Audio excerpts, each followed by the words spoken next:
DD किसान, बदलते भारत की शान।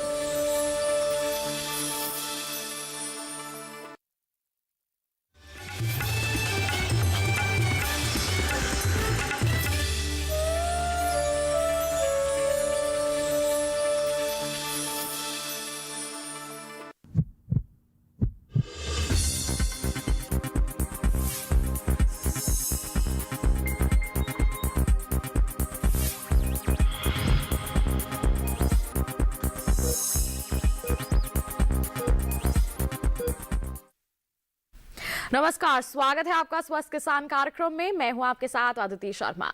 दोस्तों, कोरोना काल के चलते बजट से उम्मीदें जताई जा रही थी कि हेल्थ सेक्टर को कुछ ना कुछ खास मिलेगा, और सचमुच मिला भी। इस रिकॉर्ड बजट में न केवल चिकित्सकों के चेहरे पर चमक देखी, बल्कि गांव-गांव तक विश्व स्तरीय स्वास्थ्य सेवाओं की मंशा भी तारीफ काबिल है, ताकि कोई भी गरीब स्वास्थ्य सेवाओं से ना रहे वंचित। इसलिए 2021 के बजट में आम आदमी की सेहत का खास ख्याल रखा गया है। पीएम आत्मनिर्भर स्वास्थ्य योजना से जुड़े कई कार्यक्रमों को चलाया गया है। इसलिए आज के अंक में हम सेहत से जुड़े बजट की भी चर्चा करेंगे और साथ ही समझेंगे मौसम के मूड को, क्योंकि इन दिनों फरवरी माह में भी दिसंबर जैसी ठंड है। वैसे भी हम सभी कोविड-19 से लड़ रहे हैं। ऐसे में जागरूक रहना और भी ज्यादा जरूरी हो जाता है। जागरूक रहना इसलिए कि इस मौसम में अमूमन दमा तो परेशान करता ही है, जोड़ों और शरीर में दर्द, कमजोरी और फ्लू खांसी, और सबसे बड़ी बात की ब्रेन स्ट्रोक सहित कई मानसिक समस्याएं भी होने लगती हैं। इसलिए जाती हुई सर्दियों से सावधान रहने की जरूरत है। बता देते हैं क्या विषय है बजट ऐसा कि खिल जाए सेहत और जाती हुई सर्दियों से रहे सावधान, एक जागरूकता। जी हां, आज हम इसी पर चर्चा करने वाले हैं। बहरहाल, यदि आप भी किसी संक्रमण से पीड़ित हैं, कोई समाधान आप चाहते हैं, या फिर कोरोना वायरस के बारे में ही कुछ पूछना चाहते हैं, वैक्सीन के बारे में कुछ जानना चाहते हैं, या फिर आपके परिवार में कोई बुजुर्ग है जिसको कोई शारीरिक या फिर मानसिक समस्या है, तो आप हमें फोन कर सकते हैं, अपनी समस्याएं पूछ सकते हैं। हमारे टोल फ्री नंबर है 1800-1360, 1800-1361। ये हमारे टोल फ्री यानी कि निःशुल्क नंबर है। इस पर आप कॉल कर सकते हैं और आपकी जो भी समस्याएं हैं उनका समाधान आप तक पहुंचाने के लिए स्टूडियो में इस वक्त हमारे साथ देश के दो बड़े विशेषज्ञ मौजूद हैं। आइए परिचय करवा देते हैं। डॉक्टर राणा ए के सिंह हमारे साथ मौजूद हैं। आप Atal Bihari Vajpayee institute of medical sciences के निदेशक और आरएमएल हॉस्पिटल में मेडिकल सुपरिटेंडेंट हैं। बता दें कि आप किडनी प्रत्यारोपण के सर्जन भी हैं। साथ ही साथ हमारे साथ दूसरे विशेषज्ञ मौजूद हैं, डॉक्टर राजेंद्र कुमार धमीजा। आप लेडी हार्डिंग मेडिकल कॉलेज के न्यूरोलॉजी भाग में डायरेक्टर प्रोफेसर और एचओडी है। आपसे आज हम समझने की कोशिश करेंगे कि जाती हुई ठंड में या फिर कोरोना से ग्रस्त किन मरीजों को स्ट्रोक का खतरा हो सकता है। आप दोनों का बहुत बहुत स्वागत करना चाहूंगी मैं हमारे लाइव फोन इन कार्यक्रम स्वस्थ किसान में। बहुत बहुत धन्यवाद। Thank you. तो बिल्कुल आज के हमारे इस कार्यक्रम की यानी कि बातचीत की शुरुआत करें, उससे पहले आइए देखते हैं सेहत से जुड़े बजट पर हमारी एक खास रिपोर्ट।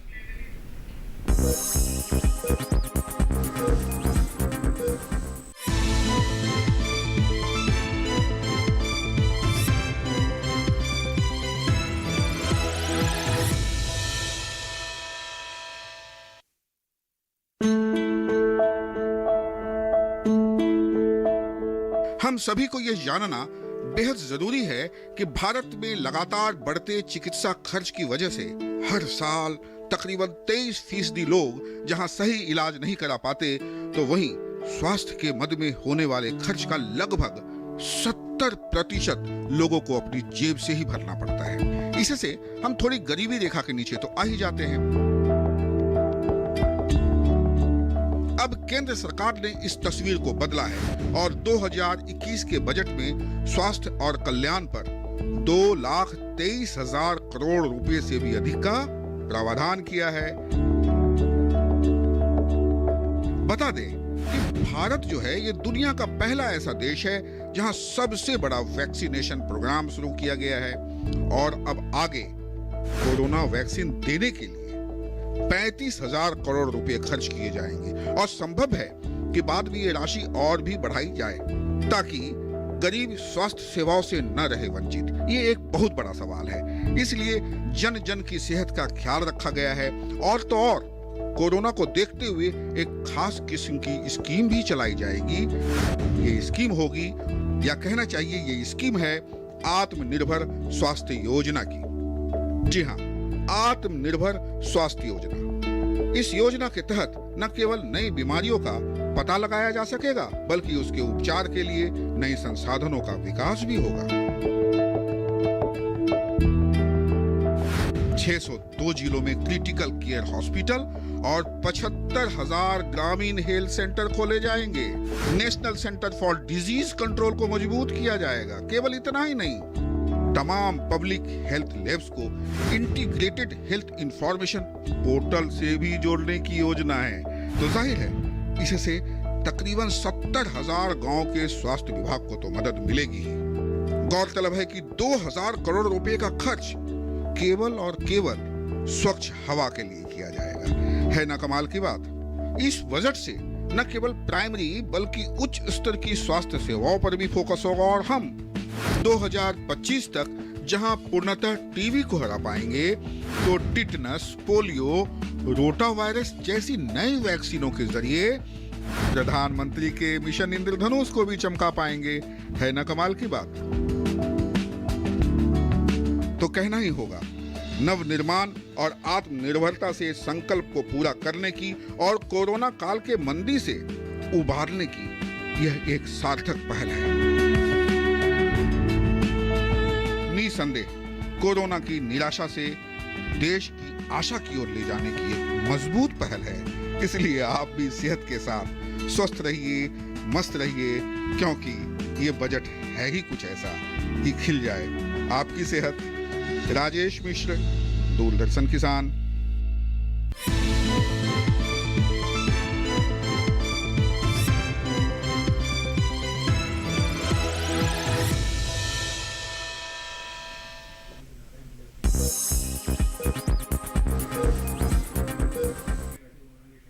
सचमुच बजट है ही कुछ ऐसा कि खिल जाए आपकी सेहत। जी हाँ, अभी हमने एक खास रिपोर्ट देख ली। आइए इसी के साथ इस पर हमारी चर्चा की हम यहाँ पर शुरुआत कर लेते हैं। बात कही गई है कि ताकि गरीब स्वास्थ्य सेवाओं से ना रहे वंचित। इस पर डॉक्टर राणा आपकी राय हम जानना चाहेंगे। इस गंभीरता की बात करते हैं इस बात की, तो इस बजट को आप किस तरह से देखते हैं? देखिए, जब इस बजट के बारे में हमने पढ़ा न्यूज़पेपर्स में, तो मुझे बहुत खुशी हुई। और उस खुशी का कारण ये है कि अभी जैसे हुआ कि 2,23,000 करोड़ रुपया ये हेल्थ बजट में दिया गया है। तो 2,23,000 करोड़ रुपया एक बहुत बड़ा अमाउंट होता है। और ये जब ये इसके डिटेल में हम जाएंगे, तो इस राशि का एम क्या है, इस एलोकेशन का, ये राशि दी गई है उसका एम क्या है। मैं बताऊं, 4 चीज़ों पे इस राशि को खर्च करना है। पहले तो प्राइमरी हेल्थ केयर सेंटर्स जो हैं, primary health care centre, Bharat एक 130 करोड़ लोगों की आबादी वाला देश है। प्राइमरी हेल्थ केयर सेंटर पे जो भारत के जो गरीब लोग जो गाँव में रहते हैं, उनका स्वास्थ्य इसी पे निर्भर है। तो ये प्राइमरी हेल्थ केयर सेंटर को ऑगमेंट करना है, इसको और बेहतर बनाना है ये काम कर रहे हैं, इसको और बेहतर बनाना है। दूसरा है सेकेंडरी हेल्थ केयर सेंटर, जैसे डिस्ट्रिक्ट हॉस्पिटल हो गए। तो फिर दूसरा फोकस है सेकेंडरी हेल्थ केयर सेंटर्स को भी और अच्छा बनाएं। जैसे उसमें है कि डिस्ट्रिक्ट हॉस्पिटल पे डायलिसिस की सुविधा लाई जाए, और भी कई एक तरह से इसको आईसीयू केयर की सुविधा लाई जाए।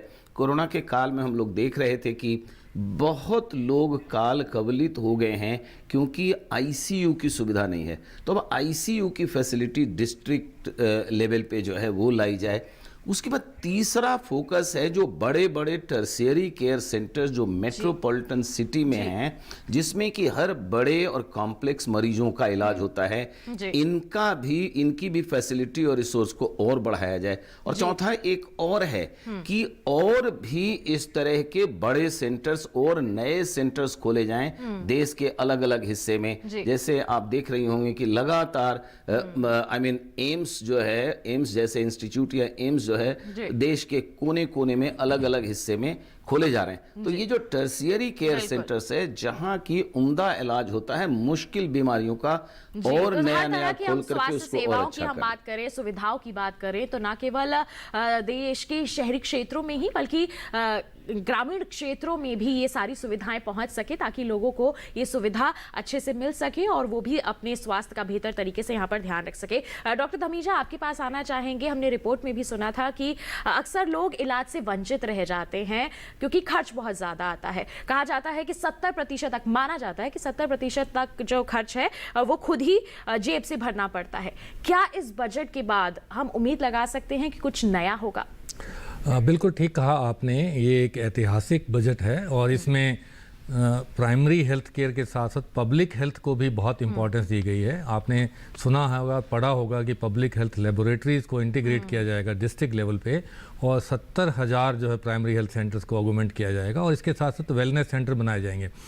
तो ये एक सुविधा आम लोगों तक पहुंचेगी, तो लोगों को ये एक्सेस जो है हेल्थ केयर के लिए वो इक्विटेबल बनेगा, ताकि सभी लोगों को ये मिल सकेगा। जो लोग इस समय इससे वंचित रह रहे हैं, वो उनके लिए जो स्वास्थ्य की जो योजनाएं, इन पर्टिकुलर जो प्रधानमंत्री आत्मनिर्भर स्वस्थ भारत योजना, जो 64,000 करोड़ जो लगाए गए हैं, जो रखे गए हैं, वो इन्हीं के लिए रखे गए हैं। और इसके साथ साथ आपने ये भी देखा होगा कि 35,000 करोड़ रुपए सिर्फ वैक्सीन के लिए रखे गए हैं, ताकि आम लोगों को लिए ये सुविधा पहुंचे।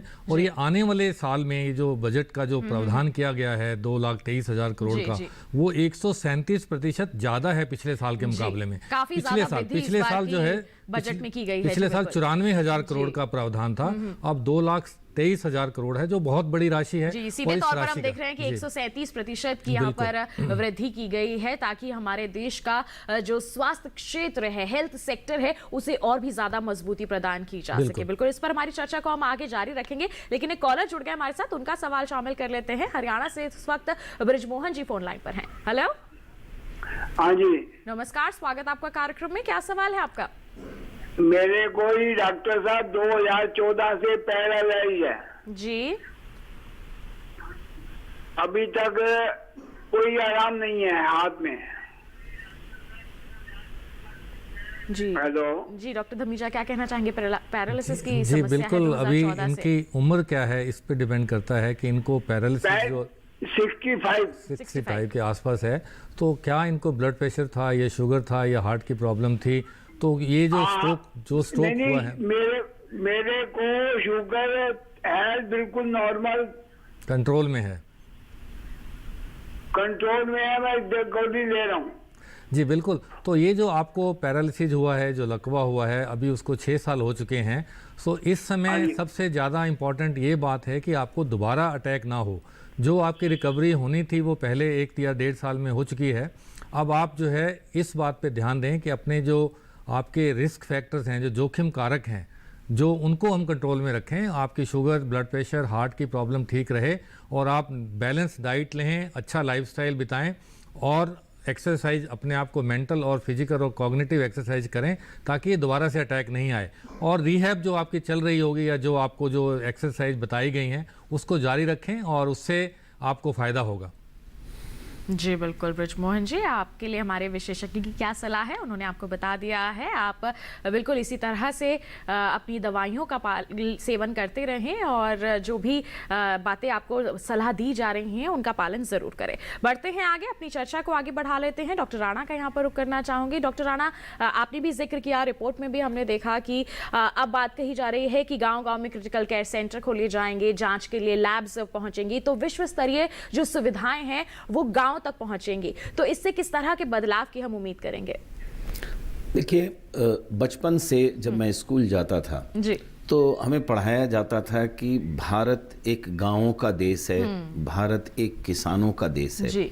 भारत की आत्मा भारत के गांवों और किसानों में बसती है जी।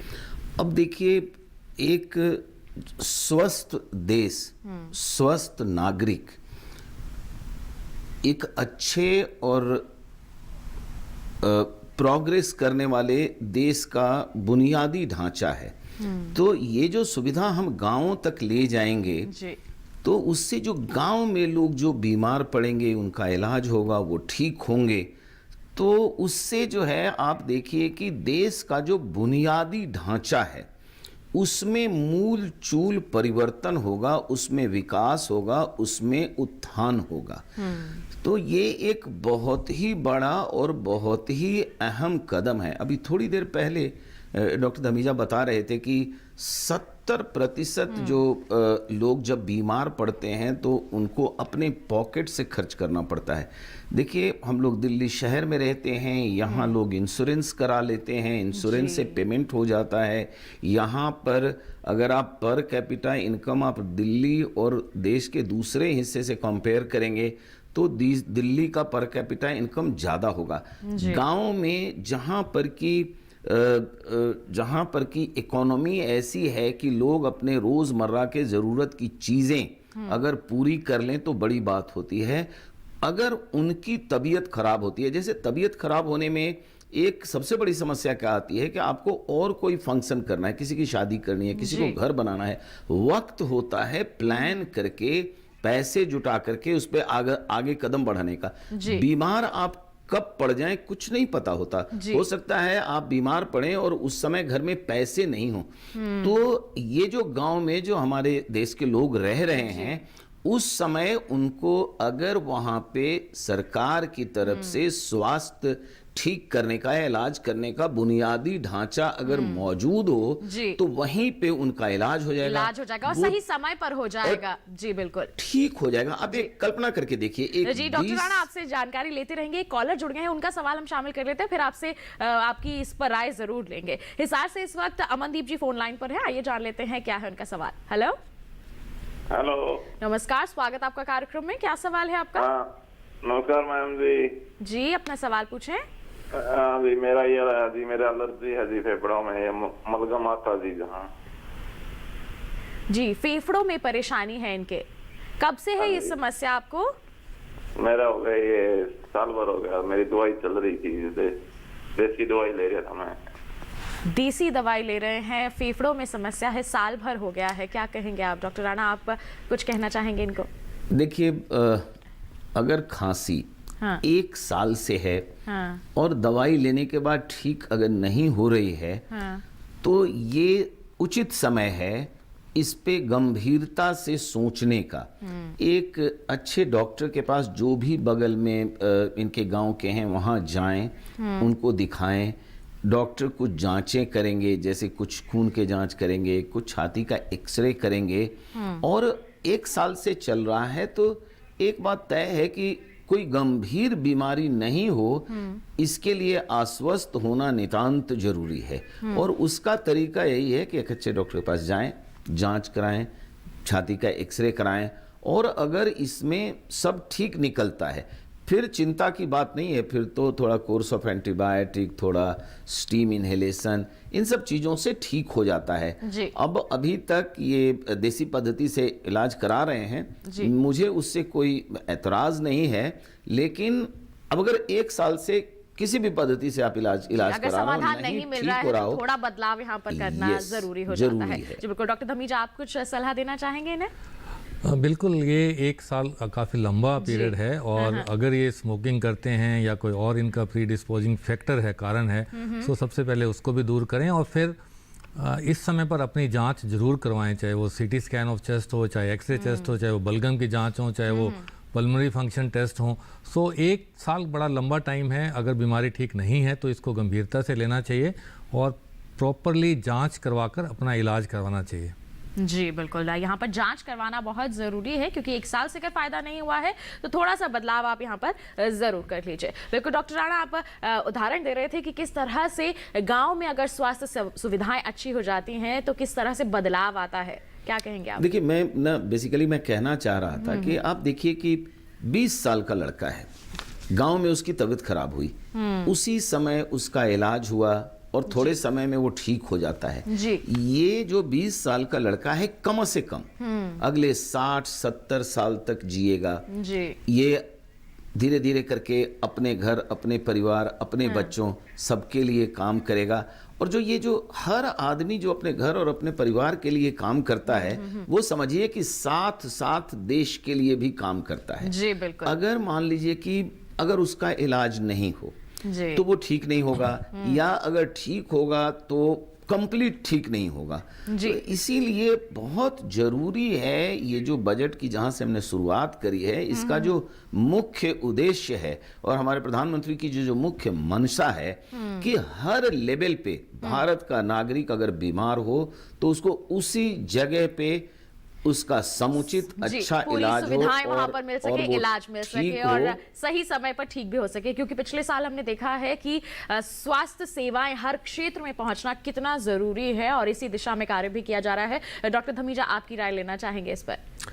बिल्कुल, ये जो डॉक्टर राणा ने अभी बताया कि जो युवा वर्ग है, आपको मालूम है कि हमारा देश जो है युवाओं का देश है। 65% जो हमारी आबादी है वो 35 साल के कम है या उसके आसपास है। सो प्रोडक्टिविटी जो है वो बहुत इंपॉर्टेंट है। यंग लोग जो हैं अगर वो स्वस्थ रहेंगे तो देश की डेवलपमेंट में, उन्नति में अपना योगदान काफ़ी लंबे समय पर देंगे। सो उनके सेहत का जो रिस्पॉन्सिबिलिटी है या जो उनकी सेहत का रख रखाव है बहुत ज़रूरी है हमारे देश की उन्नति के लिए, हमारे देश के लिए। अभी तक क्या हो रहा था कि कई सालों तक, कई दशकों तक हमारी जो जीडीपी का सिर्फ 1% जो है वो हमारे पब्लिक हेल्थ पे या सरकार के जो हेल्थ सिस्टम है उस पे लग रहा था। अब समय ये कोरोना के बाद और इस सरकार में आने के बाद प्रधानमंत्री महोदय ने स्वयं इसमें बीड़ा उठाया है और ये जो राशि है अब वो दुगनी तिगनी हो रही है और जो सरकारी खर्चा जो है पब्लिक हेल्थ पे और जो हेल्थ सिस्टम पे जो है वो दुगना किया जा रहा है, 3 गुना किया जा रहा है, ताकि स्वास्थ्य सेवाओं का बिल्कुल विस्तार हो, क्षेत्र में और विकास हो और जो सभी नागरिक हैं उन्हें हर तरह की स्वास्थ्य सुविधाएं यहाँ पर मिल सके। बिल्कुल, अपनी इस चर्चा को हम आगे जारी रखेंगे, लेकिन एक कॉलर हमारे साथ यहाँ पर जुड़ गए हैं, उनका सवाल हम जान लेते हैं। उत्तर प्रदेश से इस वक्त श्याम सुंदर जी हमारे साथ फोन लाइन पर है। हेलो, नमस्कार, स्वागत आपका कार्यक्रम में। क्या सवाल है आपका?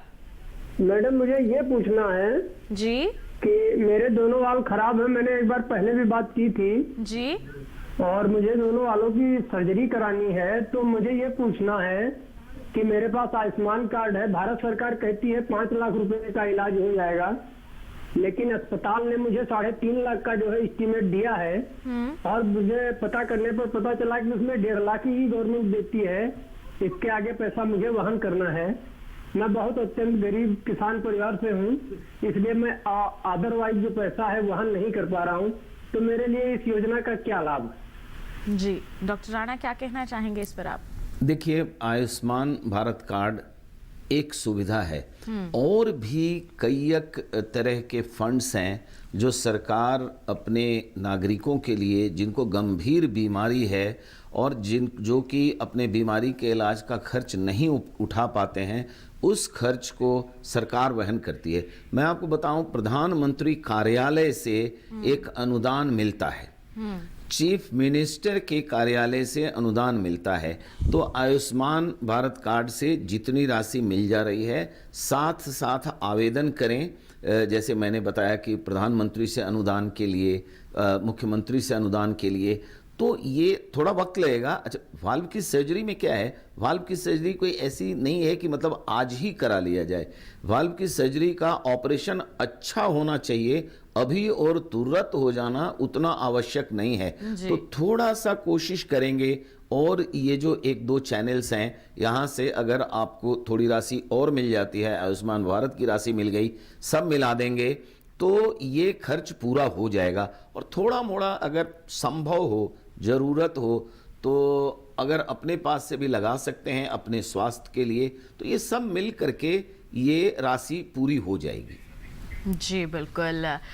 तो क्या रास्ते आप अपना सकते हैं और आपकी मदद ज़रूर की जाएगी। हमारे विशेषज्ञ ने आपको बता दिया है। हम उम्मीद करते हैं कि आपका स्वास्थ्य बहुत जल्दी अच्छा हो जाए और आपको पूरी तरह से मदद जो है सरकार की तरफ से ज़रूर मिल जाए। इसके लिए बस आपको थोड़ी बहुत यहाँ पर कोशिश और ज़रूर करनी होगी। बिल्कुल ऐसी ही महत्वपूर्ण जानकारियाँ और आपके सवालों के जवाब आप तक हम पहुँचाते रहेंगे, लेकिन अभी रुक रहे हैं हम एक छोटे से ब्रेक के लिए। कहीं मत जाइए, देखते रहिए हमारा लाइव फोन इन कार्यक्रम स्वस्थ किसान और बने रहिए दूरदर्शन किसान पर।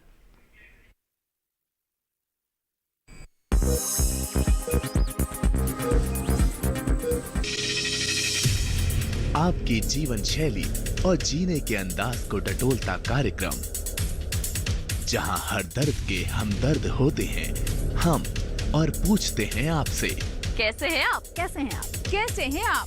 जीवन को एक नए अंदाज से जोड़ता एक ज्ञानवर्धक कार्यक्रम कैसे हैं आप, रविवार सुबह 10:05 पर। ये कामयाबी है अन्नदाता की, ये कहानी है खेत और खलिहानों की। कैसे करें अपने पशुओं की देखभाल,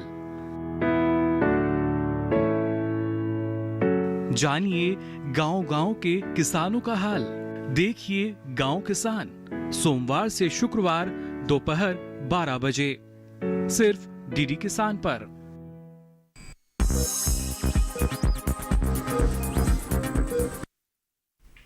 ब्रेक के बाद आप सभी का फिर से स्वागत है हमारे लाइव फोन इन कार्यक्रम स्वस्थ किसान में। आज हम चर्चा कर रहे हैं हमारे बजट 2021 में स्वास्थ्य सुविधाओं की और साथ ही साथ जाती हुई सर्दी से कैसे रहें आप सावधान, इस विषय पर। आपके पास कोई भी सवाल है तो हमारे टोल फ्री नंबर पर आप कॉल कर सकते हैं, अपने सवाल हमसे पूछ सकते हैं। देश के 2 बड़े विशेषज्ञ इस वक्त हमारे साथ स्टूडियो में मौजूद हैं जो आपकी समस्याओं का समाधान आप तक जरूर पहुंचाएंगे। हम आपके फोन कॉल्स का इंतजार कर रहे हैं। इसी के साथ आइए हमारी चर्चा को आगे बढ़ा लेते हैं।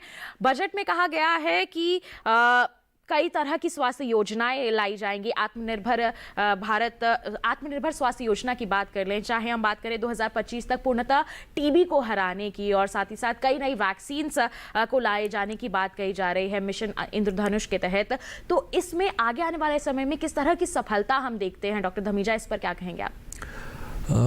ये जो बजट आया है इसमें कई बार पहली बार ऐसी महत्वपूर्ण कदम उठाए गए हैं, जिसमें आपने जिक्र किया कि नई वैक्सीन के बारे में कहा गया है। मिशन इंद्रधनुष को और ऑगमेंट करने के लिए, जैसे वैक्सीन रोटा वायरस की हैं या ये कोरोना की वैक्सीन हैं, इन सब के ऊपर जो है काफ़ी बजटरी प्रोविजंस किए गए हैं ताकि ये सुविधाएं आम लोगों तक पहुँचें, गांव-गांव तक पहुँचें। मैं तो खुद किसान का बेटा हूँ, मुझे बड़ी खुशी होती है जब ये सुविधाओं के बारे में मुझे बताया जाता है कि मेरे गांव तक, मेरे परिवार के लोगों तक ये सुविधाएं पहुँचने की उनको आशा है। इस बजट में खास बात ये भी रखी गई है कि जो हमारा एक नेशनल टीबी कंट्रोल प्रोग्राम है, जो टीबी एक ऐसा बीमारी है जो प्रिवेंटेबल भी है और जो है इसको इरेडिकेट करना बहुत ही आवश्यक है। वो इसलिए भी है कि इससे अनगिनत, जो हम अगर जानों की बात करें, मृत्यु दर की बात करें, तो ये कोविड से भी ज़्यादा मृत्यु हैं। अगर आप पर डे या पर ईयर की बात करें तो ये एक महत्वपूर्ण कम्युनिकेबल डिजीज़ है जिसको हम बिल्कुल हटाना चाहिए, हमें इरेडिकेट करना चाहिए। और ये सरकार का प्रयास है कि 2025 तक, कि 2025 तक जो है देश से टीबी को हराना है। देश जीतेगा और टीबी हारेगा, ये हमारे फाइनेंस मिनिस्टर महोदय ने भी, मैडम ने भी कहा। और इसके ऊपर भारत सरकार की बहुत बड़ी कोशिश है और मुझे पूरी उम्मीद है कि आने वाले 4 वर्षों में हम टीबी को पूरी तरह से हरा देंगे। बिल्कुल, तो कई तरह की यहाँ पर उम्मीदें लगाई गई हैं और लक्ष्य भी तय किए गए हैं जिन्हें हम हासिल करेंगे और इस दिशा में बिल्कुल सफलता हासिल होगी। और बिल्कुल इसके लिए हमें सरकार के साथ मिलकर आगे बढ़ना होगा और सरकार भी इसके लिए मजबूत कदम उठा ही रही है। हम भी आगे बढ़ लेते हैं। कॉलर जुड़ गए हमारे साथ, मध्य प्रदेश से मोहित जी ने हमें कॉल किया है, जान लेते हैं क्या है उनका सवाल। हेलो, नमस्कार मैम। नमस्कार, स्वागत है आपका कार्यक्रम में। क्या सवाल है आपका?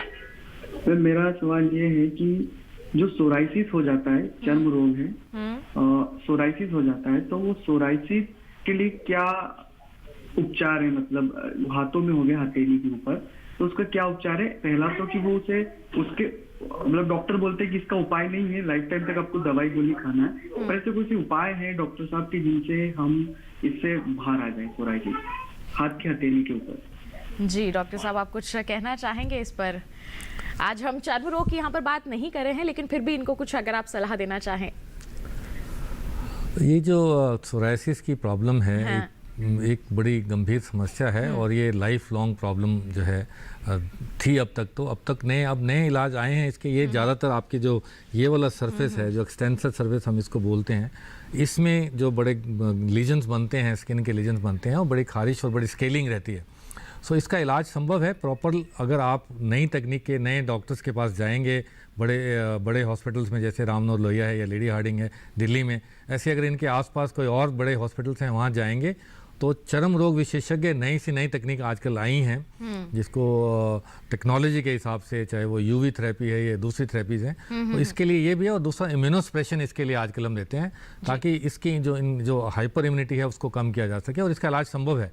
अभी तक नहीं था, लेकिन अब नई नई जो इलाज आए हैं, इनको किसी अच्छे चर्म विशेषज्ञ के पास जाना चाहिए, बड़े हॉस्पिटल में, और मुझे पूरी उम्मीद है कि इनका इलाज हो सकता है।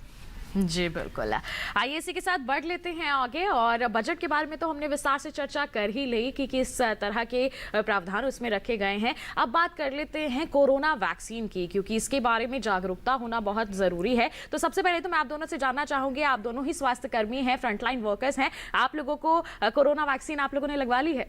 बिल्कुल। मैं पहले दिन 16 फरवरी को बिना इंतजार किए, 16 जनवरी को, सॉरी 16 जनवरी को, सॉरी वो गलती हो गया, 16 जनवरी को बिना इंतजार किए मैं पहले दिन अपने आप को वैक्सीनेट करा लिया। अब आप पूछेंगे कि पहले दिन क्यों कराया? मैं देखिए, पिछले 1 साल से ये कोरोना का जो मंजर है, जो कोरोना की जो त्रासदी है, सिर्फ हमारे देश में नहीं, पूरे विश्व में किस तरह से ये लोगों की जान ले रही है, ये हम देखते आ रहे हैं। देखिए, मैं एक स्वास्थ्यकर्मी हूँ। स्वास्थ्यकर्मी, हमारे पास रोज हॉस्पिटल जाना है, हमको रोज मरीज देखना है, हमें रोज इलाज करना है। हमारे पास ऑप्शन नहीं होता कि हम हॉस्पिटल नहीं जाएं, मरीज नहीं देखें और इलाज नहीं करें। तो ये सब मिल करके हमको बहुत वल्नरेबल बना देता है कोरोना से ग्रसित होने के लिए, इन्फेक्ट हो जाने के लिए। पिछले 1 साल से काम करते करते जो सारी सावधानियां बताई गई थी, उनका पालन करते करते, social distancing, hand hygiene, mask करते करते 1 साल तक कोरोना हमको नहीं हुआ, मैं बचा रहा।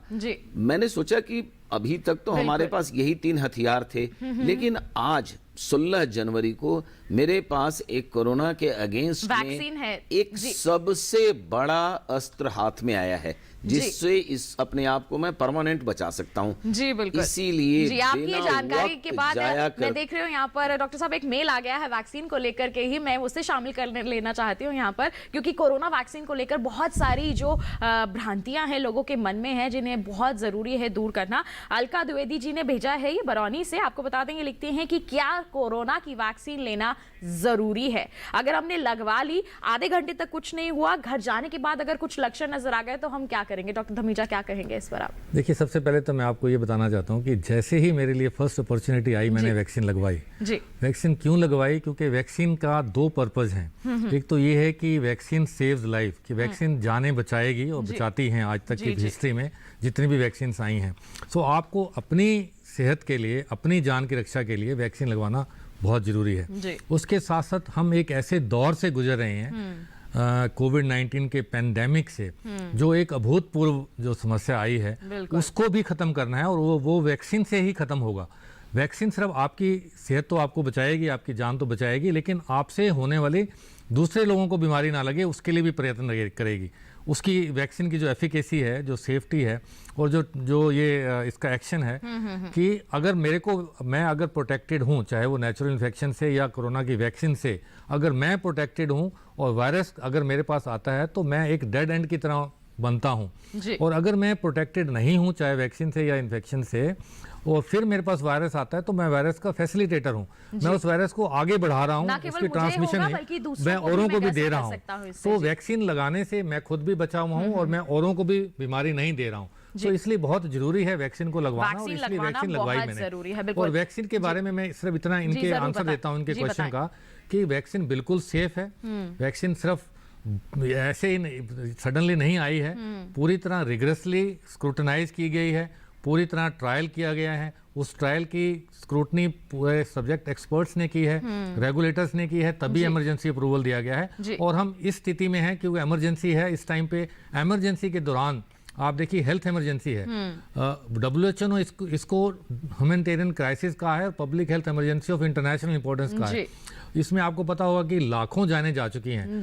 हमारा सबका कर्तव्य है कि हम इसमें जन भागीदारी करें, जन आंदोलन में साथ दें, और अपने आप को वैक्सीन लगवाएं, और अपनी भी रक्षा करें और औरों की भी रक्षा करें। वैक्सीन बिल्कुल सेफ है, बिल्कुल जितने भी वैक्सीन हैं उतने ही इसमें भी उतना ही रिस्क रहता है, लेकिन अगर आपको कोविड हो गया तो उसको बहुत ज्यादा रिस्क है। तो रिस्क और बेनिफिट के हिसाब से आपको वैक्सीन जल्दी से जल्दी जब भी आपका नंबर आए एप्रोप्रिएट टाइम पे आपको लगवानी चाहिए। जी, तो वैक्सीन लगवाना बहुत जरूरी है। और अगर आपको ये संदेह है कि इससे कहीं कोई साइड इफेक्ट ना हो जाए तो दो हमारे विशेषज्ञ मौजूद हैं यहाँ पर स्टूडियो में जिन्होंने वैक्सीन लगवाई हुई है, और आप देख सकते हैं बिल्कुल सेहतमंद हैं दोनों और कोई भी ऐसी परेशानी नहीं है। कोई भी हम वैक्सीन लगवाते हैं तो कभी कभी बुखार या दर्द हो जाता है, तो ऐसा ही इसका भी असर हो सकता है, पर घबराने की जरूरत नहीं है, वैक्सीन आपको जरूर लगवानी है। बिल्कुल, आइए इसी के साथ बढ़ लेते हैं आगे। कॉलर हमारे साथ जुड़ गए हैं वाराणसी से, हमें विवेक पांडे जी ने कॉल किया है, जान लेते हैं क्या है उनका सवाल। हेलो हेलो हेलो हेलो, नमस्कार सुरेंद्र जी, नमस्कार, स्वागत आपका कार्यक्रम में। क्या सवाल है आपका? मैं साहब ये कह रहा कि हम बीमारी से बहुत तंग आ रहे हैं साहब। किस बीमारी से? ये घुटने में दिक्कत है हमारे लड़के के। घुटने में दिक्कत है? हाँ जी। जी, क्या उम्र है? हुक्म क्या है, हम तो ये पूछ रहे थे तो गवर्नमेंट से सुविधा कैसे कैसे मिलेगी? सुविधा कैसे कैसे मिल सकती है? घुटने में दिक्कत है, इसके लिए क्या कर सकते हैं? गुर्दे में दिक्कत है, माफ कीजिएगा, गुर्दे में दिक्कत है, इसके लिए क्या कर सकते हैं? हाँ जी। डॉक्टर राणा क्या कहेंगे इस पर? देखिए, ये गुर्दे में कई एक तरह की बीमारियां होती हैं जी। स्टोन होता है, इन्फेक्शन होता है। चूंकि बच्चा है, बच्चों में यूजुअली कैंसर जैसी बीमारी नहीं होती है, किसी का गुर्दा फेल हो जाता है, तो एकदम से ये कहना कि गुर्दे में बीमारी है, उससे उस बीमारी के बारे में सारा जानकारी यहाँ से दे पाना संभव नहीं है। अगर आप कुछ पूछना चाहते हैं तो वो फोन लाइन पर है, आप पूछ सकते हैं डॉक्टर राणा उनसे। बताइए क्या तकलीफ है? सुरेंद्र जी बताएं। बताइए क्या तकलीफ है? हेलो जी, सुरेंद्र जी बताएं। हाँ जी, बता रहा हूँ साहब, गुर्दे में दिक्कत है, बताइए डॉक्टर ने। जी, गुर्दे सुकड़े हुए बताएं। देखिए, ये तो डॉक्टर साहब ने नहीं कहा ना कि गुर्दा फेल हो गया है। फोन लगता है डिस्कनेक्ट हो गया है डॉक्टर राणा। सिकुड़े हुए बता रहे हैं गुर्दे। देखिए, अगर उन तक हमारी आवाज जा रही है जी, बिल्कुल। तो एक जो मैं इनको सलाह देना चाहूँगा, ये वाराणसी में रहते हैं। वाराणसी में जो BHU के अंदर में institute of medical sciences India का मतलब बिल्कुल नामी गिरामी मेडिकल कॉलेज है, मतलब वन ऑफ द बेस्ट है। तो वहाँ जा करके नेफ्रोलॉजी डिपार्टमेंट में बच्चे को दिखाना चाहिए, जांच कराना चाहिए, और जो बीमारी निकल करके सामने आती है उसका इलाज कराना चाहिए। अगर मान लीजिए कि गुर्दा फेल भी हो जाता है तो भी उसका इलाज है, डायलिसिस होता है, ट्रांसप्लांट होता है, और ये सारी सुविधा BHU में इंस्टीट्यूट ऑफ मेडिकल साइंसेस के अंदर में उपलब्ध है। तो इनको BHU में जा करके वहाँ के मेडिकल कॉलेज में अपने बच्चे का जांच और इलाज कराना चाहिए। जी बिल्कुल, आइए इसी के साथ बढ़ लेते हैं आगे। कोरोना वैक्सीन पर हम लगातार चर्चा कर रहे हैं यहाँ पर, और इसी के संदर्भ में एक मेल भी हमारे पास आ गई है। पटना से प्रदीप वाजपेयी जी ने मेल भेजी है। डॉक्टर साहब ये लिखते हैं कि कोविड-19 वैक्सीन लेना कितना सुरक्षित है, हर लोग यही जानना चाहते हैं क्योंकि इसे कम समय में जांच करके तैयार किया गया है। क्या बच्चों को लगाई जाएगी कोरोना वैक्सीन? इस पर क्या कहेंगे डॉक्टर धमीजा? आप बता चुके हैं कि सुरक्षित है, अब आप बताएं। सबसे पहले मैं इनका आंसर देता हूं कि इन्होंने कहा कि थोड़े समय में बनाई गई है। बिल्कुल। सो नॉर्मली वैक्सीन बनाने में बिल्कुल ठीक बात है कि 10 से 12 साल लग सकते हैं, लेकिन ये जो वैक्सीन बनाई गई है ये 11 महीने से 12 महीने के अंदर बनाई गई है। लेकिन ये एक अनप्रेसिडेंटेड टाइम है, बिल्कुल एक क्लैमिटी है। इसमें सभी ऑर्गेनाइजेशन, सभी देश, सभी इंस्टीट्यूशन, सब ने मिलकर कोलैबोरेट किया है, चाहे वो भारत की लैब्स हों, चाहे वो अमेरिका की हों, सब लोगों ने मिलके काम किया, सभी साइंटिस्ट ने, विज्ञान ने, रिसर्चर्स ने कंबाइंड करके किया है ये, और उसके बाद ही ये हो पाया है।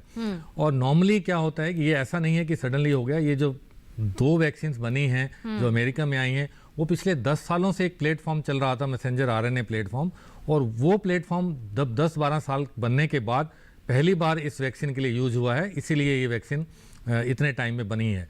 दूसरा ये भी है कि पहले क्या होता था कि आपको लैब स्टडीज होती हैं, फिर एनिमल स्टडीज हैं, फिर फेज 1 ट्रायल है, कुछ सैकड़ों में, कुछ फेज़ 2 ट्रायल है, थाउजेंड्स में, फेज़ 3 ट्रायल है। सो ये पहले एक के बाद एक होता था कि आपने पहले एक ट्रायल किया, फिर आप रेगुलेटर के पास गए, आपने मंजूरी ली दूसरे ट्रायल के लिए, फिर दूसरा ट्रायल आपने पूरा किया, फिर रेगुलेटर के पास गए कि आपको फेज़ 3 ट्रायल की मंजूरी मिले। सो सभी के लिए ये टाइम लगता था, लेकिन अब की बार उन्होंने कंबाइन किए हैं ट्रायल्स, तो ये इसी वजह से इकट्ठे ट्रायल्स में फेज़ 1 और फेज़ 2 कंबाइन, फेज़ 2 और फेज़ 3 कंबाइन, और सभी इंस्टीट्यूशन ने टुगेदर काम किया है, चाहे वो ऑक्सफोर्ड की हो, चाहे वो मॉडर्ना हो, चाहे फाइजर हो, चाहे वो हमारी भारत बायोटेक की हो, कोवैक्सीन हो या कोविशील्ड हो। सो ये वैक्सीन जो हैं बड़े रिग्रेसली तरीके से ट्रायल पे आई हैं और बहुत हज़ारों लोगों में ट्रायल हुआ है। अब तो आपको पता है कि 50 लाख से ज़्यादा लोगों को भारत में ही लग चुकी है, तो उसी से आपको लग सकता है कि कितनी सुरक्षित है वैक्सीन। जब डॉक्टर्स लोग खुद सबसे पहले लगवा रहे हैं तो आपको उन पे विश्वास करना चाहिए। मैं तो ये कहता हूँ कि जब आपको कुछ भी तकलीफ होती है, आपको बुखार हुआ, कोई भी तकलीफ हुई मेडिकल, तो आप डॉक्टर के पास जाते हैं, उनकी सलाह से आगे दवाई लेते हैं। तो इसके लिए भी आप डॉक्टर की सलाह मानिए। आप सोशल मीडिया पे जो मिस इन्फॉर्मेशन कैंपेन है या जो हमारे बीच में भ्रांतियां आई हैं, उनको विश्वास ना करके अपने डॉक्टर से सलाह लीजिए, और ये बिल्कुल सेफ है, बिल्कुल लगवानी चाहिए। इंपॉर्टेंट चीज है इन्होंने कि क्या अभी तक जो ट्रायल्स हुए हैं उनमें बच्चों पे ट्रायल नहीं किया गया है और प्रेग्नेंट लेडीज पे ट्रायल नहीं किया गया है, इसलिए अभी उस ग्रुप में अभी वैक्सीन नहीं लगाई जा रही हैं। लेकिन उनके ट्रायल अभी शुरू हुए हैं, उनका भी नंबर आएगा, लेकिन उससे पहले जो वयस्क लोग हैं, जो 18 साल से ऊपर लोग हैं, उनको लगाया जाएगा, और उसके बाद फिर बच्चों का जब ट्रायल के रिजल्ट्स आएंगे तभी उन पे लगाया जाएगा। बिल्कुल, तो आज की तारीख में ये बच्चों पे नहीं लगाया जा रहा है। जी बिल्कुल, आज की तारीख में नहीं लगाया जा रहा है, लेकिन जैसे जैसे ट्रायल आगे होते रहेंगे हम बच्चों को भी जरूर ये वैक्सीन लगाई जाएगी और बिल्कुल सुरक्षित है। डॉक्टर्स की बात मानिए, किसी भी भ्रांति पर आप विश्वास ना कीजिए। बढ़ते हैं आगे। जींद हरियाणा से हमारे साथ एक कॉलर जुड़ी हुई है, गरिमा जी, उनका सवाल जान लेते हैं। ये हेलो, नमस्कार, स्वागत आपका कार्यक्रम में। क्या सवाल है आपका? मेरा ये सवाल है जी, अगर शरीर स्वस्थ है तो वैक्सीन लगवाना क्या जरूरी है? कोविड वैक्सीन लगवाना जरूरी है? हाँ, अगर शरीर स्वस्थ है तो क्या जरूरी है? अगर शरीर स्वस्थ है तो भी क्या वैक्सीन लगवाना जरूरी है? क्या कहेंगे डॉक्टर राणा, आप बताएं। देखिए, मैं बताऊं, पिछले 1 साल से पूरा विश्व इस बीमारी से समझिए कि मौत के कगार पे खड़ा है। हमने आपको पहले भी बताया कि हम हर दिन अस्पताल गए हैं, हम हर दिन इलाज किया है, लेकिन एक दिल के अंदर में एक डर और एक दहशत रहता था। जब हम ब्राजील के टेलीविजन का न्यूज़, अमेरिका के न्यूज़ देखते थे कि कब्रिस्तान के अंदर में लोगों को दफन करने की जगह नहीं है। बड़ी बड़ी लॉरीज में जैसे बोरी की तरह डेड बॉडीज को रखा जाता है। दिल में फुर्सत में डर बैठता था कि इसके बाद क्या बच भी पाएंगे कि नहीं, क्या जिंदा रह पाएंगे कि भी नहीं। तो अगर आप स्वस्थ हैं, आप बहुत खुशकिस्मत हैं कि पिछले 1 साल में आपको कोरोना ने इन्फेक्ट नहीं किया है। किस चीज का इंतजार कर रहे हैं वैक्सीन लगवाने के लिए? क्या इस चीज का हम इंतजार करें कि हम अभी तक तो स्वस्थ हैं, अब आगे कोरोना हो जाने देते हैं, फिर देखेंगे, फिर सोचेंगे? कोरोना की एक इस बीमारी की खासियत है या दुर्दशा है कि बहुत लोगों को हो जाता है और ठीक हो जाता है, लेकिन कुछ लोगों में जिसमें ये सीवियर फॉर्म में आ जाता है, जो लोग आईसीयू तक पहुंच जाते हैं, जो वेंटिलेटर पे पहुंच जाते हैं, उन लोगों में फेटैलिटी रेट या उन लोगों में जो एडवर्स आउटकम या समझिए मरने की संभावना बहुत ज्यादा बढ़ जाती है। तो हमारे हिसाब से 1 साल से आप स्वस्थ हैं, इंतजार मत करिए। अभी मैं बताऊं, मैं और प्रोफेसर धमीजा दोनों हम साथ बैठे हैं, दोनों हम लोग पहले दिन 16 जनवरी को वैक्सीन लगाए हैं। दोनों हम लोग इस स्टूडियो में आने के पहले हम आपस में चर्चा कर रहे थे, दोनों हम लोग दूसरे शॉट का इसी महीने की 13 तारीख को लगवाने का इंतजार कर रहे हैं। तो आप इंतजार मत करिए, दुविधा मत रहिए। आप अभी तक स्वस्थ रही हैं, बहुत अच्छी बात है, आगे भी ऐसे ही स्वस्थ बने रहें। डॉक्टर धमीजा, आपकी भी राय लेंगे। एक कॉलर जुड़ गए हैं, उनका भी सवाल हम शामिल कर लेते हैं। अनिल कुमार जी इस वक्त हमारे साथ दिल्ली से जुड़े हुए हैं। हेलो जी, अनिल जी, स्वागत है आपका कार्यक्रम में। क्या सवाल है आपका? सर, मैडम, मैं 4 फरवरी को कोरोना वैक्सीन लगा रखा है जी। उसके बाद थोड़ा सा हेडक और हड़कन सी हो रही है, तो इसके बारे में कि मतलब मेडिसिन लेना जरूरी है क्या? जी डॉक्टर धमीजा क्या कहेंगे? वैक्सीन लगवा ली है तो इन्होंने। डॉक्टर राणा से मेरे को थोड़ा सा जी डॉक्टर डिस्कस राणा, करनी डॉक्टर थी। धमीजा दोनों ही आपके सवाल का जवाब देंगे। बताएं डॉक्टर धमीजा, आप बताएं पहले। देखिए, पहले तो मैं इनको बधाई देता हूं कि इन्होंने वैक्सीन लगवाई और बहुत अच्छा नेक काम किया इन्होंने।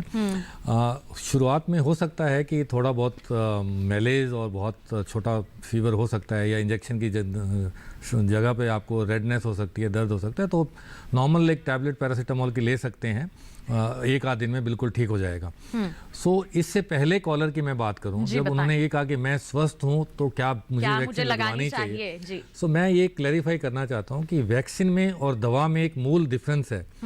वैक्सीन हमेशा हेल्दी लोगों को लगाई जाती है ज़्यादातर, जी। या तो बहुत टर्मिनल इलनेस जिनको बचाना है उनके लिए, या जो बीमारियों से बचाने के लिए। सो वैक्सीन ज़्यादातर लोगों को उन्हीं को लगाई जाती है जो हेल्दी हैं और उनको प्रिवेंशन के लिए लगाई जाती है, जबकि दूसरी दवाइयां हैं वो बीमारी का इलाज करने के लिए लगाई जाती है। सो स्वस्थ होने का मतलब ये नहीं है कि आपको वैक्सीन की आवश्यकता नहीं है। स्वस्थ ही लोगों को ही वैक्सीन चाहिए ताकि उनको बीमारी से बचाव किया जा सके। बिल्कुल, तो आपको बिल्कुल यहाँ पर वैक्सीन लगवानी ही है, और जिन लोगों ने लगवा ली है, जैसे हमारे कॉलर ने कहा, थोड़ी बहुत आपको यहाँ पर सिम्टम्स ऐसे नजर आ जाएंगे, लेकिन उसको घबराने की जरूरत नहीं है। कोई और भी, अगर आप टेटनस का टीका भी लगवाते हैं तब भी तो बुखार हो जाता है, तो घबराने की कोई जरूरत नहीं है, बिल्कुल आप ठीक रहेंगे। लेकिन कोरोना की वैक्सीन लगवाना ना भूलें। बिल्कुल ऐसी महत्वपूर्ण जानकारी आप तक पहुंचाते रहेंगे, लेकिन अभी रुक रहे हैं एक छोटे से ब्रेक के लिए। कहीं मत जाइए, जल्दी हाजिर होंगे। बने रहिए दूरदर्शन किसान पर और देखते रहिए हमारा लाइव फोन इन कार्यक्रम स्वस्थ किसान।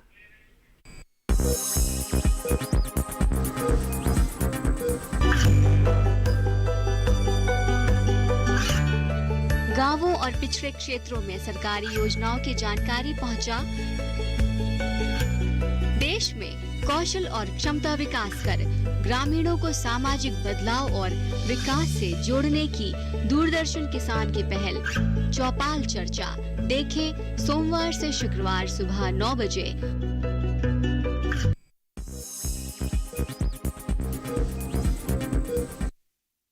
ब्रेक के बाद आप सभी का फिर से स्वागत है हमारे लाइव फोन इन कार्यक्रम स्वस्थ किसान में। आज हम चर्चा कर रहे हैं बजट 2021, कोरोना वैक्सीन और साथ ही साथ जाती हुई सर्दी में किस तरह से हम सावधानी बरत सकते हैं। और इस वक्त भी आप बता दें, आपको एक कॉलर हमारे से जुड़े हुए हैं, जान लेते हैं क्या है उनका सवाल। बिहार से शंभू जी ने हमें कॉल किया है, जानते हैं क्या सवाल पूछना चाहते हैं वो। हेलो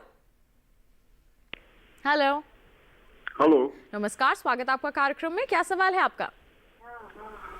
मेरा सवाल है मैम कि हमारे दोनों साइड सर्वाइकल में पेन हो रहा है और दोनों साइड कमर में पेन हो रहा है, जिससे जांघ तक में पेन हो रहा है। हम किसी भी तरह से बात करते हैं तो घबराते हैं, हमारे शरीर में पूरा कंपन सा आने लगता है। जी डॉक्टर धमीजा, क्या कहना चाहेंगे आप इन्हें? देखिए, डिपेंड करता है कि इनकी उम्र क्या है। उम्र के साथ साथ जो मेरी उम्र सर 40 वर्ष है। 40 वर्ष है, तो जो स्पाइन की प्रॉब्लम्स हैं वो ज़्यादातर यंग एज में डिस्क की प्रॉब्लम रहती हैं, और जो ओल्ड एज में डीजनरेटिव प्रॉब्लम्स हैं जो उम्र के साथ होती हैं। सो ज़्यादा जो ये बता रहे हैं कि इनको लेग्स में भी पेन है और बैक में भी पेन है और नेक में भी पेन है, तो हो सकता है कि इनकी नर्व्स जो हैं वो पिंचिंग होगी, नर्व्स दबी होंगी, नस दबी होगी, उस वजह से इनको लहर जैसा पेन या करंट जैसा पेन आ रहा होगा। तो जाकर अपना एक्सरे करवाएं और अपनी नसों की जांच करवाएं। हो सकता है कि इनको एमआरआई की ज़रूरत पड़े, अगर ज़्यादा इनको पेशाब की या स्टूल्स की प्रॉब्लम है, लेटरिन की प्रॉब्लम है या कब्जी है या ज़्यादा है। सो बहुत सारी चीज़ें ऐसी देखने को मिलती हैं जिससे हम आगे की रणनीति तय करते हैं कि क्या जांच कराएं और क्या इलाज है। इलाज संभव है, फिजियोथेरेपी का इलाज है, जांच यहाँ पर करवा लें। बिल्कुल बिल्कुल। अगर इनको एक प्लेन एक्सरे और ईएसआर, दो ब्लड ये ब्लड टेस्ट तो बहुत जरूरी है किसी भी पेशेंट को। अगर कमर का दर्द है और खासकर अगर वो कमर का दर्द रात के समय पर है और नींद से जगाता है, तो फिर रिस्की हो सकता है, जाके फटाफट जांच करानी चाहिए। जी बिल्कुल। आइए इसी के साथ बढ़ते हैं आगे। अब हम चर्चा कर लेते हैं कि जाती हुई सर्दी में किस तरह की सावधानियां बरतें। डॉक्टर राणा, अभी के हम समय की बात करें तो दिसंबर जैसी सर्दी पड़ी हुई है, लोग ठंड महसूस कर रहे हैं, तो ऐसे में लोग लापरवाह ना हो जाएं, इसके लिए आप क्या कहना चाहेंगे? देखिए, बड़ा ही स्वाभाविक प्रवृत्ति है ये जो जाती हुई सर्दी जो है, ये जो पीक सर्दी होती है, जब बहुत धुंध होता है, बहुत कपकपाती ठंड होती है, उससे ये ज़्यादा खतरनाक है। क्योंकि जब बहुत ठंड होती है तो आप आपको अपने आप को बहुत अच्छे से गर्म कपड़े से प्रोटेक्ट करना ही पड़ता है। उस समय आप कैजुअल रह ही नहीं पाइएगा। ये जो मौसम है, ठंड पूरी है और हम सोचते हैं कि ठंड खत्म हो गई, हमने सावधानी छोड़ दिया, गर्म कपड़ा पहनना बंद कर दिया या कम गर्म कपड़े पहन रहे हैं, तो ये जो मौसम है ये ज़्यादा खतरनाक है। दूसरा है कि अभी भी कोहरा है कहीं कहीं, या यहाँ दिल्ली का भी शायद प्रेडिक्शन है कि थोड़े दिन में फिर से कोहरा आएगा। तो ये कोहरा और साथ में जो हमारा पोल्यूशन है, ये सब मिल करके स्मॉग, और ये जो मौसम है, प्लस यही मौसम है जबकि दूसरे तरह के फ्लू वायरसेस का इन्फेक्शन होता है। तो ये सब मिला करके ये जो टाइम है वो टाइम है सावधानी बरतने का। गर्म कपड़ा पहने, अपने आप को अच्छे से बचा के रखें। और देखिए, हम लोग जो बात कर रहे हैं पिछले जो हम 1 साल से जो मास्क पहन रहे हैं, ये जो मास्क है ये सिर्फ आपको कोरोना से नहीं बचाता है, बल्कि ये अन्य जो वायरल इन्फेक्शन दूसरे वायरल इन्फेक्शन से भी बचाएगा। तो ये एक प्रकार का कोलेट्रल, मतलब वो समझिए कि साइड बेनिफिट है। तो ये सावधानी बरतें, इसको हल्के में न लें, अपने आप को अच्छे से प्रोटेक्ट करके रखें और ठीक रहेंगे। जी बिल्कुल। तो जैसे दिन में तेज धूप हो रही है, रात को ठंडी हो रही है, ऐसे में बिल्कुल लापरवाही ना बरतें। आपको अपने स्वास्थ्य का ध्यान जरूर रखना है बेहतर तरीके से। बढ़ते हैं आगे। डॉक्टर धमीजा, आप न्यूरोलॉजिस्ट हैं और आपसे मैं जानना चाहूंगी कि एक अनुमान के मुताबिक कहा जाता है कि तकरीबन 10% आबादी जो है वो किसी ना किसी रूप से माइग्रेन से पीड़ित है। लोगों को क्या होता है, वो उसे मतलब सामान्य सा सरदर्द समझ लेते हैं और डॉक्टर के पास नहीं जाते और नजरअंदाज कर देते हैं। इसको लेकर आप क्या कहेंगे? आपने बिल्कुल ठीक कहा कि माइग्रेन की जो प्रॉब्लम है वो बहुत कॉमन है। इनफैक्ट 10% आपने बड़ी कंजर्वेटिव नंबर दिया। ये दुनिया में हर 7वें व्यक्ति को या पुरुष को या महिला को माइग्रेन की बीमारी है। 7 बिलियन की पॉपुलेशन अगर हम दुनिया की लें तो 1 बिलियन लोग जो हैं वो माइग्रेन से पीड़ित हैं। और माइग्रेन एक सिर दर्द नहीं है, एक बड़ी डिसेबलिंग कंडीशन है। जी। तो इसमें आपको केवल ये नहीं है कि आधे सिर में दर्द है या उल्टी है या शोर या धूप से आपको तकलीफ हो रही है, दर्द ज़्यादा बढ़ रहा है। इस समय पर जब आपको माइग्रेन का अटैक पड़ता है तो आप काम नहीं कर सकते हैं, जिसको हम काइनेसोफोबिया बोलते हैं इंग्लिश में। सो आप उस समय बिल्कुल चाहते हैं कि आप सिर पे चुन्नी बांध के या सिर पे कुछ बांध के जाके चुपचाप अंधेरे कमरे में सो जाएं। सो ये डिसेबलिंग कंडीशन है। इतना मतलब इसमें फिजिकल वो नहीं है जितना इसमें आपको मरीज को डिसेबलिंग लगता है कि मैं अब कुछ नहीं कर सकता हूँ या प्रोडक्टिविटी कम हो गई। तो ये बहुत इंपॉर्टेंट है कि इसका आप उचित तरीके से इलाज करवाएं, जांच करवाएं। ये एक ऐसी बीमारी है जिसका इलाज संभव है और ट्रीटेबल है। सिर्फ 6 से 8 महीने तक हम दवाई देते हैं प्रिवेंट करने के लिए, और साथ में जब कोई अटैक होता है तो हम उसकी दवाई देते हैं। इसके साथ साथ जो ट्रिगर्स हैं, जैसे सी के ट्रिगर, सी जिसको हम बोलते हैं चॉकलेट है, कैफीन है, कोक है, ये सब जो चीज़ें हैं, इन सब चीज़ों से बचाव के लिए हम कहते हैं कुछ लोगों को इससे होता है, वाइन से जैसे कुछ लोगों को हो सकता है। और ये सब चीज़ों को अवॉइड करना चाहिए और आपको टाइम से सोना चाहिए और भूखे पेट नहीं रहना चाहिए। ये सब हिदायतें हैं माइग्रेन से बचाव के लिए। अगर आपको अटैक पड़ते हैं तो आप हेडेक की एक डायरी बनाइए, आपको महीने में कितने अटैक पड़े हैं। अगर महीने में 3 से 4 या 4 से ज़्यादा अटैक पड़ते हैं या एपिसोड ज़्यादा हैं तो फिर आपको प्रिवेंशन वाली दवाई भी दी जाती है। और अगर आपको 15 दिन से ज़्यादा हैं तो फिर आपको और भी दवाइयाँ हैं, चाहे वो इंजेक्शन है, चाहे वो नई से नई। तो ऐसे में हमें सतर्क यहाँ पर रहने की ज़रूरत है और डॉक्टर की सलाह के अनुसार सभी चीज़ों का पालन करने की ज़रूरत है। नज़रअंदाज नहीं करना है क्योंकि ये आगे चलकर परेशानी का सबब बन सकती है। बिल्कुल, आगे बढ़ लेते हैं। आगे बिहार समस्तीपुर से रघुवेंद्र जी हमारे साथ फोन लाइन पर हैं, जान लेते हैं क्या है उनका सवाल। Hello hello hello. हाँ मैम, हेलो। नमस्कार, स्वागत आपका कार्यक्रम में। क्या सवाल है आपका? जी मैम, हेलो जी, अपना सवाल पूछे। Good evening ma'am. जी गुड इवनिंग, पूछें। मैम, मेरा प्रश्न यह है कि आज जो मुझे 8-9 वर्षों पहले ग्लैंड टीबी हो गया था। जी मैम, और मुझे ग्लैंड टीबी का दवा खाने वक्त से ही मुझे सिर में भारी हुआ रहता है। इसका क्या हो सकता है? जी डॉक्टर धमीजा क्या कहना चाहेंगे? देखिए, जहाँ तक मुझे समझ में आया कि इनको ग्लैंड की टीबी हुई है। जी। सो ग्लैंड की टीबी का इलाज संभव है और मुझे पूरी उम्मीद है कि इनकी जांच भी हुई होगी और उनको टीबी की दवाई दी होगी जो 6 से 9 महीने तक हम देते हैं। कोई बहुत बड़ी समस्या नहीं है। प्रॉपरली अगर इनको टाइमली डायग्नोस हुआ है, टाइमली बीमारी को पकड़ लिया गया है, तो उसका इलाज इनका जो है अच्छे तरीके से हो सकता है। और आजकल तो सरकार की सुविधाएं हैं, डॉट्स करके जो हमारी गवर्नमेंट का जो सेंटर्स हैं वो मुफ्त में दवाई देते हैं। और इनको दवाई को छोड़ना नहीं चाहिए, कंप्लीट कोर्स करना चाहिए, और ये बिल्कुल ट्रीटेबल है और ठीक हो सकती है। बिल्कुल जी बिल्कुल। तो कई तरह की यहाँ से सलाह हमारे विशेषज्ञ आप तक पहुँचा रहे हैं अलग अलग समस्याओं के संदर्भ में, चाहे वो कोरोना हो, चाहे सर्दी के मौसम की बात हो, टीबी की बात हो, माइग्रेन की बात हो। ऐसे में डॉक्टर राणा आपसे जानना चाहेंगे कि 2021 में सभी लोग स्वस्थ रूप से जी सके, इसके लिए आप क्या सलाह देना चाहेंगे यहाँ पर? देखिए, सबसे अहम जो चीज़ है वो है कोरोना का वैक्सीन लगवाना। जी जी। 2020 हमारी डायरी, कैलेंडर, हमारी जिंदगी से आप समझिए कि कैसे निकल गया, कुछ पता ही नहीं चला। जी। अब ये 2021 में ये जो वैक्सीन आया है, ये ही हमको समझिए कि खुद को पूरा कोरोना से बचाएगा। जैसे अभी हम लोग थोड़ी देर पहले चर्चा कर रहे थे कि क्या वैक्सीन लेना चाहिए कि नहीं लेना चाहिए। मैं बताता हूं, वैक्सीन जरूर लीजिए, क्योंकि अगर आप वैक्सीन लेंगे तो आपको कोरोना नहीं होगा, और नहीं अगर लेंगे और अगर कोरोना होगा तो आप रात को घर जाएंगे। घर में वो लोग रहते हैं कि जिनकी जिंदगी आपके लिए, आपके जिंदगी से ज्यादा अहम और महत्वपूर्ण है। आपका बच्चा है, अगर आप मर्द हैं तो आपकी वाइफ हैं, अगर आप औरत हैं तो आपके हस्बैंड होंगे। इनकी जिंदगी लोग समझते हैं मेरी जिंदगी से ज्यादा प्यारी इनकी जिंदगी है। अगर आपको कोरोना हुआ तो आपसे उनको कोरोना हो सकता है, और अगर आप बचे तो आपका परिवार बचेगा। आपका परिवार बचा कोरोना से तो आपका समाज बचेगा, और समाज बचा तो पूरा देश बच जाएगा। तो अगर देश को इस कोरोना महामारी से बचाना है तो हर लोगों को आगे बढ़ के अपना कोरोना के अगेंस्ट का वैक्सीन लगाइए। जी बिल्कुल। तो देखिए, कोरोना वैक्सीन यहाँ पर जरूर लगाना है। बिल्कुल, बहुत अच्छी बात कही है कि देश को कोरोना से बचाना है तो इसकी वैक्सीन जरूर लगवाना है। बिल्कुल, आप दोनों का बहुत बहुत धन्यवाद देना चाहूंगी। आप हमारे साथ जुड़े, आपने इतनी महत्वपूर्ण जानकारियां साझा की, बहुत बहुत धन्यवाद आप दोनों का। नमस्कार, बहुत बहुत धन्यवाद।